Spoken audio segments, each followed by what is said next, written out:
following program was provided by an independent producer solely responsible for its content.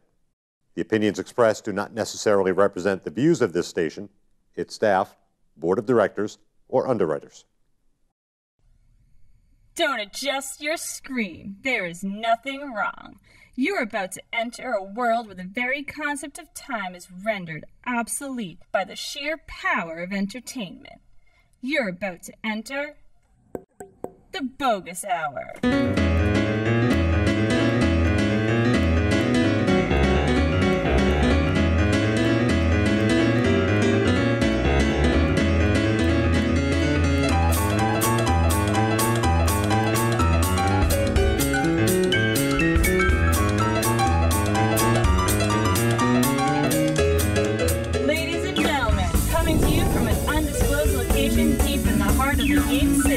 The host of the Boggis Hour, Greg Boggis.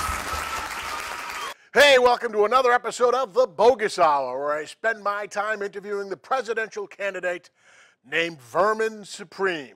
So grab the reins, hop on a pony, and get ready for a ride through the mad side of presidential politics with me and Vermin Supreme on the Boggis Hour. Well, here we are on the set of the Boggis Hour with presidential candidate Vermin Supreme. Why don't you give me a quick pitch about who you are and why you're running for president? Thank you, Mr. Boggis. First of all, I would like to thank you very much for your kind invitation to appear on your television show. You are one of the few people today brave enough to break through the media blackout of my campaign. So for that, I'm very appreciative. Of course, people of Nashua, I'd like to thank you especially for tuning in to this television program this evening.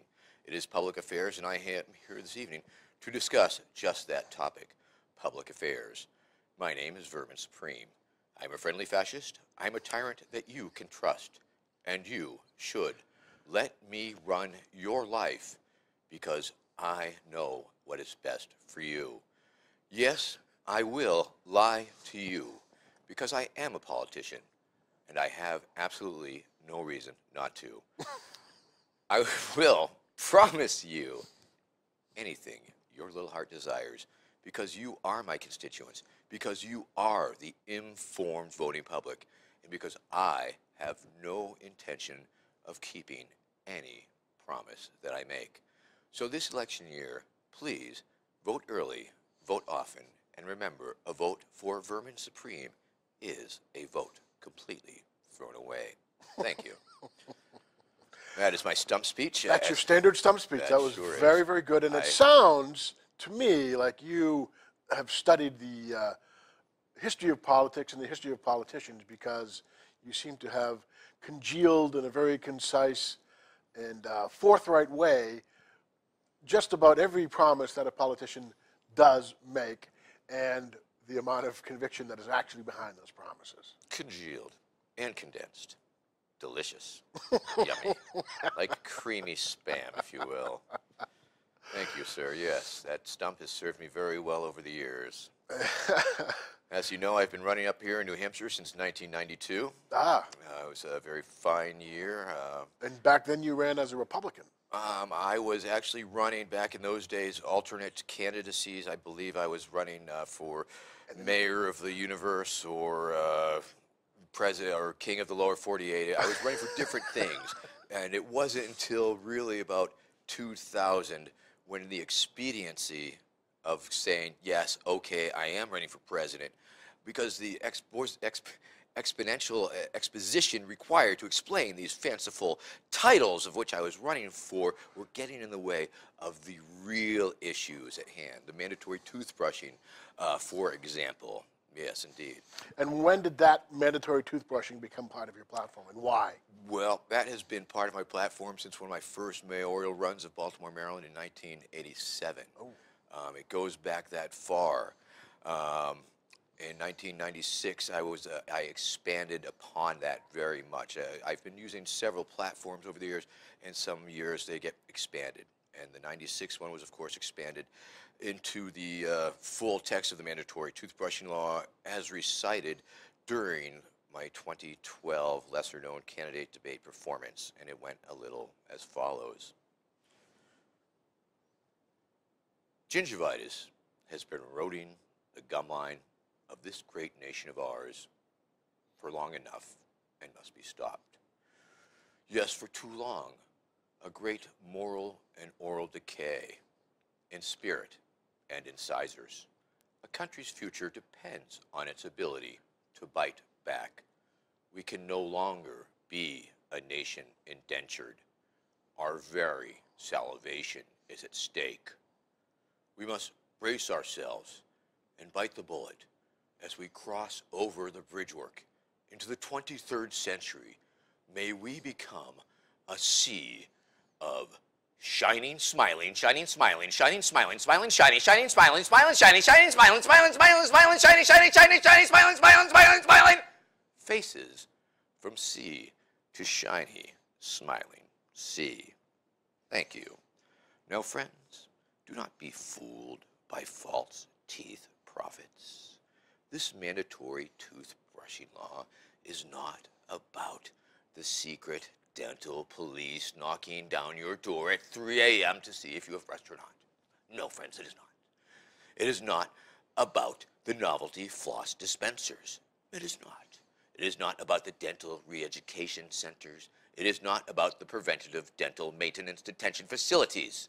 It is not about the government-issued toothpaste containing an addictive yet harmless substance. Friends, this mandatory toothbrushing law is not even about the DNA gene splicing to create a race of winged monkeys to act as tooth fairy enforcers. Friends, what this mandatory toothbrushing law is really about is strong teeth for a strong America. Thank you. I'm Vermin Supreme. I approve this message. Thank you, sir. So it sounds to me like you're on the bicuspid of a victory. I believe so.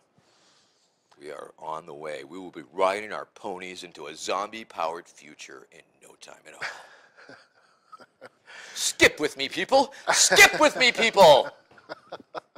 To the future! To the future. To the future. To victory. To sweet, sweet victory, friends. Let me tell you this. The road to Ponytopia will not be an easy one. There will be impediments.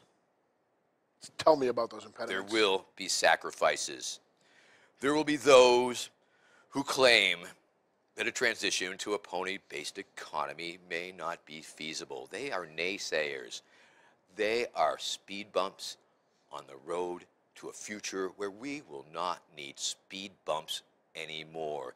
Oh yes, there will be pundits who may scream, "Big government," but we will show them otherwise when we send them to the work camps.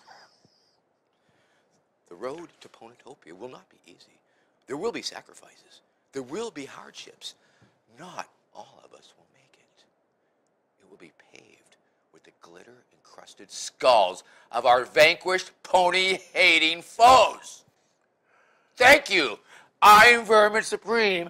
I approve this message. Thank you. Thank you very much. Pleasure to be here. Thank you for having me. What's in this drink anyway? It tastes very metallic, if you will. Yes, we've been getting our water shipped in from elsewhere. Now, tell me about your pony and about why you want to have essentially a pony in every stall or in every house. Yes. Well, I too maintain that free ponies for all Americans is truly one of the most underrated and underpromoted political issue today. And I've always been a very strong pro-pony proponent. And I believe, yes, that in my administration, each and every American citizen will receive their very own free pony. It is, of course, a federal pony identification system. You must have your pony with you at all times. So, yes, of course. If you don't have your pony with you? Well, you'll be sent off to the dental re-education centers, of course. And in my vision of Ponytopia, yes, it will be a post-fossil fuel economy. It will be very agrarian, but you will have a pony. It will take a little while longer to get where you're going, perhaps, but you'll have a pony. And it is, of course, an economic stimulus program. It's going to put the trades into overtime, the construction trades, as we shoeing. The blacksmith trades are going to come back with a vengeance. Perhaps in economics class, you heard something about the extinct buggy whip maker. Buggy whips. Coming back, baby. Right. Coming back. We are talking about American manufacturing factories going into overtime, producing giant novelty pony sunglasses and oversized pony novelty hats. So you can see that the future is truly so bright that we must wear welding goggles or our retinas may explode. Thank you. I'm Vermin Supreme. I support this message. So have you thought of a running mate? Yes, sir, I have. Of course, in 2012, my running mate was Jimmy McMillan, the rent is too damn high guy. He turned out it was a little too high. He was sort of like my Joe Biden. He would say things that I really totally did not approve of. That were going to get me in trouble or maybe even get my ass kicked at various points. And but I knew that going into it. I knew it going into it. And I always said, well, it was a lot of damage control and spin. What Mr. McMillan really meant to say was free ponies. So, yeah, we were able to work that through. He was known for his gloves, and you're, of course, known for your boots. Yes. He ever-present boots. He self-deprecatingly referred to his beard as looking like balls. And my. And he thought Check, that. please, on that one. He thought that was the secret to his success. Sadly, Mr. McMillan is retired from politics.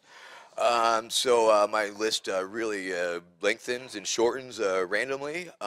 In my reinventing of government, of course, I can choose any number of vice presidents as I like. I never thought of that. That's true. My dream VP would be Super Barrio. He is once again another community organizer activist out of Mexico City. And he dresses in a Mexican wrestling costume. Nobody knows what he looks like. So he's he has experience running for president. He ran for president in '96 of I believe, the American continent. Oh. And he had a campaign on north and south of the border. So I think he'd be a very amazing vice presidential candidate. Sadly, I don't speak Spanish, and it's been very difficult to reach him in English, apparently. The language barrier is keeping us apart.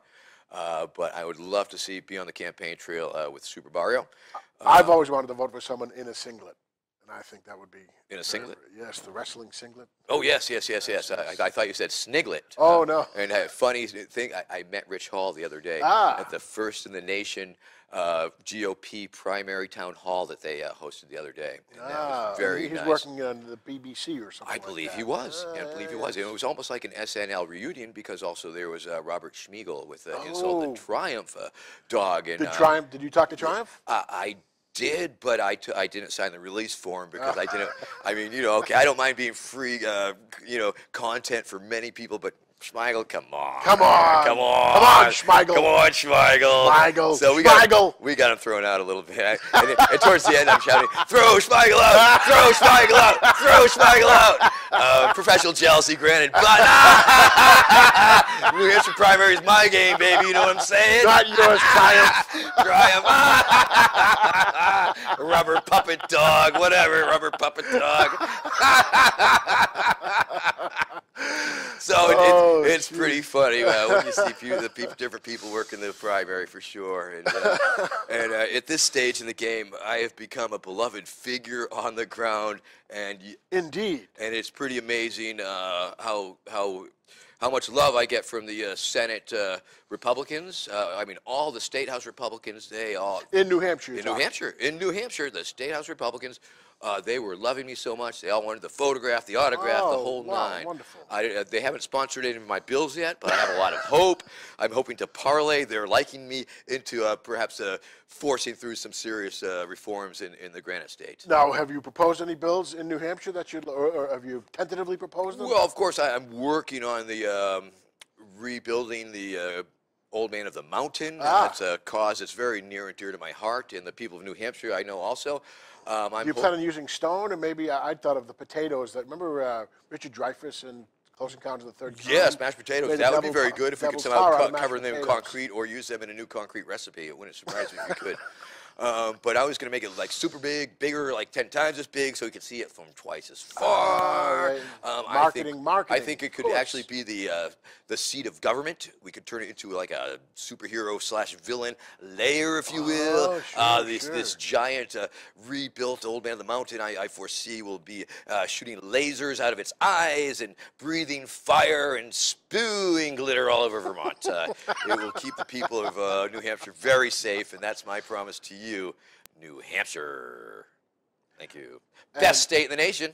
Thank you very much. Thank you. Right there. Because for me, for my money, I believe firmly and most sincerely that the people of New Hampshire are the greatest damn people in all of America and beyond. No, not even just America, the world. You are real. You are real people. You ain't no like those fake, phony people elsewhere. Thank you. Thank you very much. Thank you. Tonight, as a matter of fact, we have the caucuses going on in Iowa. Is there anybody of your stature in Iowa that you know of? I had high hopes. In my original initial planning of this election year, I had hoped to make it out to Iowa. Yes, indeed. Are there any other loons on the ground? I'm sure there are, sir. I'm sure there are. But my game plan is the long game. I'm looking at 2020. In 2020, I will be making it to Iowa. I will be making it to South Carolina. I sort of. So you're talking about I'd like expanding, to get every year. I try and get a little bigger, expanding your footprint, a little as bigger. it would be your boot print. Yes, you know, for years I have different ideas, different visions. You know, for example, I said, well, I look at something, it's like low-hanging fruit. It might not happen this year, but I'm looking the next year. Federal election matching funds, for example. When you file your taxes, you check a little box. I'd like to contribute to public funding. How do you tap into that money? I looked at it. If I could have raised, and it's not too late yet, I still might. If one can raise $5,000 in each of 20 states. Now that's just finding 50 people in 20 different states to give you $100. Right. It's finding 100 people to give you $50, 200 people to give you $25. It's doable. But of course, it does take some modicum of an organization, I believe. And sadly, because my campaign staff is largely imaginary, they're incredibly inept. I'm thinking of firing them all, but I was going to wait until a little further in the campaign. Don't tell them. I will not tell them. But my plan is to hire a much more competent campaign staff, imaginary though it may be. I think that sounds like a very good plan. But yeah, I still think it's doable. I think it is doable. Now, I would like to ask you about the boot that you have on your head. Is we often hear about boots on the neck, but you have a boot on your head. Well, to paraphrase George Orwell, yes. If you want to have a picture of the future, just imagine a rubber boot on somebody's head forever. And so I'm his a little prophecy. Paraphrased of George Orwell. Yes, I'm paraphrasing a little bit there. And of course, the rubber boot does indeed. It stands for all that is great in America. And on a real practical level, of course, this rubber boot, it signals, it's a signifier, essentially, that what this person coming to you with a rubber boot on their head, what their message may not be linear. You may not be, you might expect to hear something not of the norm. Right. One of the things about the boot that I like very much, in addition to the massive quantities of media that is garnered and attention that's pushed me over the top over the years. I mean, you say any given year, say 1,000 Americans or more, 1,500 at this point, are actively running for president. Of course, that's very simple to do. All you got to do is say it's a self-declaration. Hi, I'm so and so. I'm running for president. But nonetheless, 1,500 people will declare with the FEC, and so I think it's the boot. And of course the ponies and the toothbrushing and these things, what I consider very simple and elegant things, have brought me to the top of this pack of 1,500 fringe candidates. So that's a good thing. Because you use your. There you go. And so the boot is you show you take a picture of me in any crowd, you show it to any kid, you say, "What's wrong with this picture?" They will tell you, that guy's got a boot on his head. In fact, do you know Highlights magazine? I do. For children. In the December 2012 issue, I was included in a cartoon. Really? On the back cover, find what is wrong with this picture. Ah. There's a picture of me with a boot with a toothbrush. Wow, Highlights magazine. Yeah. You're up there in the pantheon with Goofus and Gallant. I've had some incredible saturation in 2012 when I had that breakthrough at the lesser-known candidate debate. You pretty much can type in the name of any media source, and I got some coverage in it. You type in my name with the name of any presidential candidate, more than likely something will come up with reference to that. I've been at it. I'd also like to ask you about a film that incorporates. Thank you for reminding me of that. That's very important thing. That is Who is Vermin Supreme? An Outsider Odyssey. It's directed by first-time filmmaker Steve Derek, a gentleman that I met at the 2012 NATO summits. Now, one of the things that I do in my scope of constituent services is attend these large-scale summits at political conventions and things, and use my skill of making people laugh and use of a bullhorn to try and keep things chill.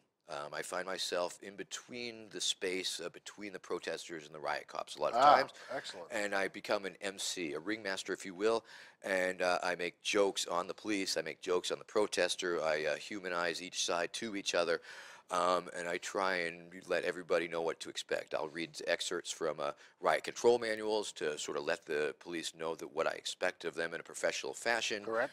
And often give a real-time play-by-play, like, oh yes, we can escape. There is an exit to the rear, and try and avoid panic, crowd panic, which can be very dangerous. Sure, absolutely. And using prophylactic information to get people prepared for crowd control maneuvers, chemical agents that might be coming them way. Just remove your contact lenses. A lot of people don't even know that. So it's giving people very practical advice that will help them ensure a safe exercise of their First Amendment right of assembly.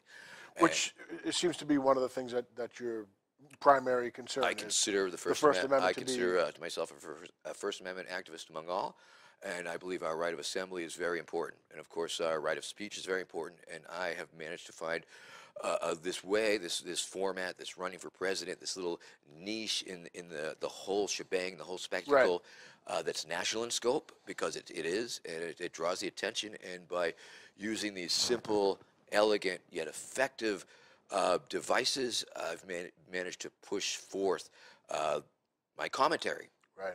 Which, once again, if I was a regular guy, regular suit, talking regular subjects on the street, not interesting, and people would pay no heed or attention.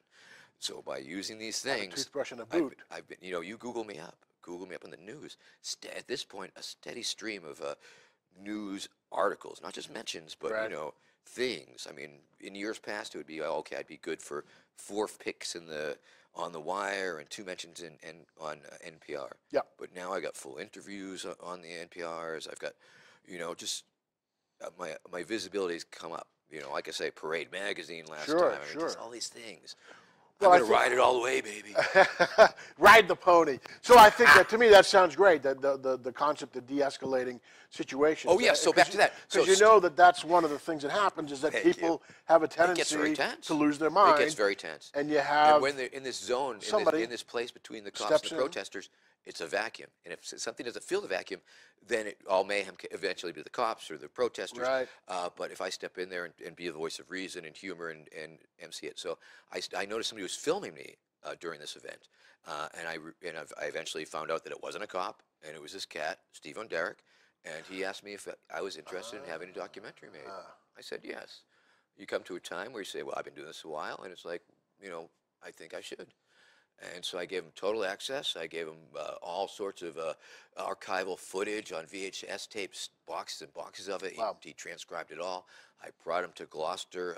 He interviewed my mother. He interviewed my high school friends. I brought him to Baltimore. He interviewed my friends there. I knew he was serious. I said, you serious? Come to the Rainbow Gathering next year in Tennessee. And this was in Chicago where I told him this. And then because I knew if he went there, it was a very formative place for me. I learned a lot of my chops there. I learned to be a clown. I learned to do security. I learned to mix the two. Right. Which is a very, very crucial thing. And I think a lot of times law enforcement doesn't understand that there's a way to de-escalate situations as opposed to re-escalating them. My brother's a police officer, and he understands it very well that there's ways that you can prevent people from hurting themselves or hurting each other through a reduction of very force. True, because the demonstrations, there's a lot of emotions, but they're all legitimate emotions. People are, that's how they're expressing themselves in there, and we have that First Amendment right to peaceably do that. Right. And if we keep it peaceable, it's very good. And which is also the other point, too, is that protesters also have to understand that they can push people into backing them to a corner and causing them to react in a way.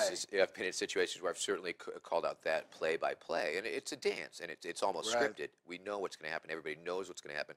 But I make sure that everybody knows that no innocent civilians get caught up in it.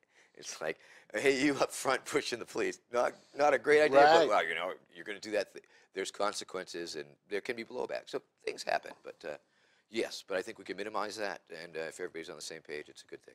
I think so. And I like to do a little bit of that around the New Hampshire primary, and for the next week, or next few days, we'll be. I have a crew. We have the signs. We'll be Rip Roaring, Rip Snorting, and the video "Who is Vermin Supreme" is on Vimeo. It's on Vimeo on demand.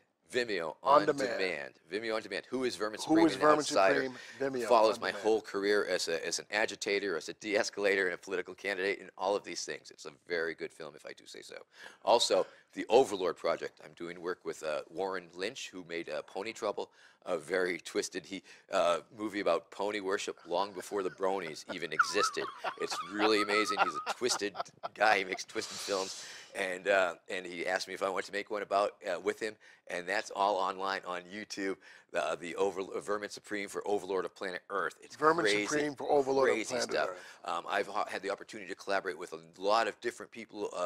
I worked in 2012 with Rob Patillo in Quiet Desperation. Oh, sure. That was amazing. The Boston performer. I started. Who's actually out in L.A. now, working with China. He is indeed, and he had former that wrestler. web series, and it was it was all imaginary. It was improv, but it was like it existed in this this world of his. Right. But I knew when I just started doing some episodes with him that he would be really good on the street. Yeah, he's an entertaining And I dude. said, dude, you got to come out. And he came to the Democratic National Convention, and he came to the Occupy, and he started to bring his talents into the streets. Yeah, he's quite an irreverent fellow. And when you can bring improv like into real world and just kick the doors off, there is no fourth wall. There is no escape, and the people are confronted with whatever you're presenting to them. Right. I mean, I try and make it a very enjoyable experience, of course. Always. Always. Well, I think we're running against the clock, so it was a pleasure to have. The time is the bogus hour. Time absolutely. Oh man, flies. I didn't even finish my coffee. Yeah, that's what Okay, happens. well, on I'm this on the show. Democratic ballot. My real candidates, it happens in real world, it happens imaginary. My imaginary campaign's going through the roof, but I'm on the ballot here in New Hampshire. I'm on the Democratic ticket in Ward 6 in Manchester. I'm on the but find me, vote for me. I'm asking you, I'm begging you, people of Nashua who see this, please help me save America. Please, only you can help me. We can do it together. Vote for me. I'm Vermin Supreme. I'm groveling. Thank you. Thank you for coming on the bogus hour. Thank you, sir. Thank you. Thank you very much. The pleasure is mine.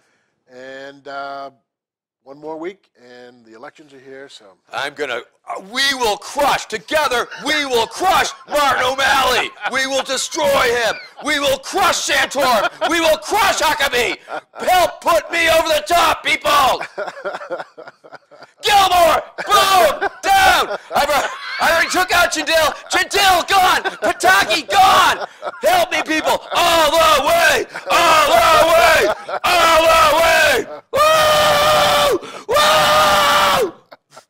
And I think it's a wrap. I didn't even throw any glitter. Okay. We didn't have to throw any glitter. Boom! If you or someone you know would like to be a guest on The Bogus Hour, email us here at thebogishour@gmail.com.